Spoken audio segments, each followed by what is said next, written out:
Alors, comment faire avec cet exercice numéro 2, mes compétences clés? Encore une fois, prenez un temps d'action pour faire l'exercice, concrètement, suivre la fiche pédagogique que je vous ai donnée, et prenez un deuxième temps de réflexion, d'échange en fait, gratuit avec votre enfant pour essayer d'approfondir euh, voilà, comment est-ce que lui il a vécu l'exercice.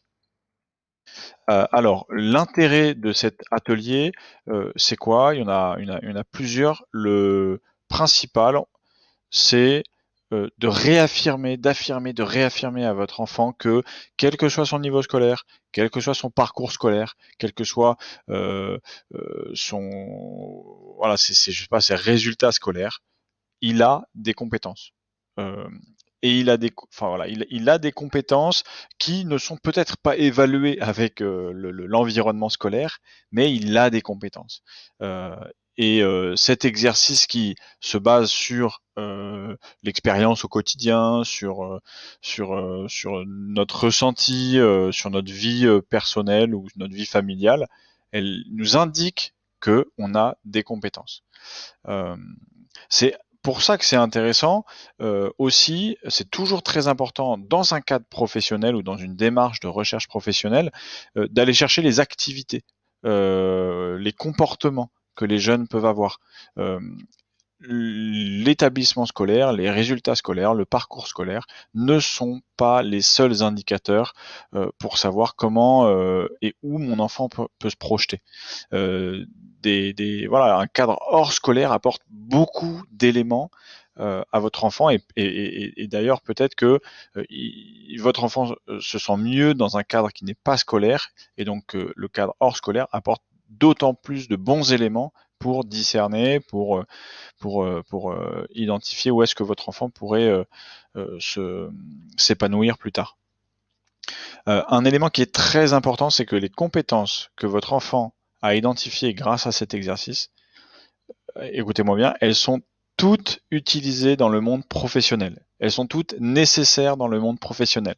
Ça veut dire quoi? Ça veut dire que aujourd'hui votre enfant il a cette compétence de la responsabilité. Aujourd'hui votre enfant il arrive à s'adapter. Aujourd'hui votre enfant il a une volonté d'apprendre. Eh bien toutes ces compétences qu'il a à son âge aujourd'hui, dans sa classe aujourd'hui, il va les utiliser dans le monde professionnel. Et, et ça, c'est quelque chose que par exemple moi j'avais pas compris du tout. Je pensais que des compétences professionnelles, on les acquérait, euh, je sais pas si c'est le bon mot, au premier stage ou au premier CDI. Mais en fait non, pas du tout. En fait, dès aujourd'hui, votre enfant développe des compétences qui vont lui être utiles, entre autres, dans le cadre professionnel. Et donc, chercher à développer ces compétences, déjà, chercher à les identifier, et ensuite chercher à les développer, eh bien, c'est très utile pour lui, enfin, voilà, pour qu'il se sente bien dans le monde professionnel et pour qu'il sache aussi dans quel type de monde professionnel se, il veut se projeter. Mais ça, on en reparlera dans l'exercice 3. Voilà, bon, le quatrième point, c'est de redire aux jeunes, aux enfants que des compétences. Alors, on est avec certaines compétences, avec certains talents, euh, mais beaucoup sont à acquérir. Et ce n'est pas figé. Si votre enfant aujourd'hui veut faire un métier qui demande de la collaboration et que c'est vrai qu'il n'est pas forcément très collaboratif, eh bien, c'est une compétence qui peut s'apprendre. Et ça, c'est très important de rassurer les jeunes sur le fait qu'ils n'ont pas besoin de déjà euh, correspondre à 100% des métiers qu'ils voudraient peut-être plus tard.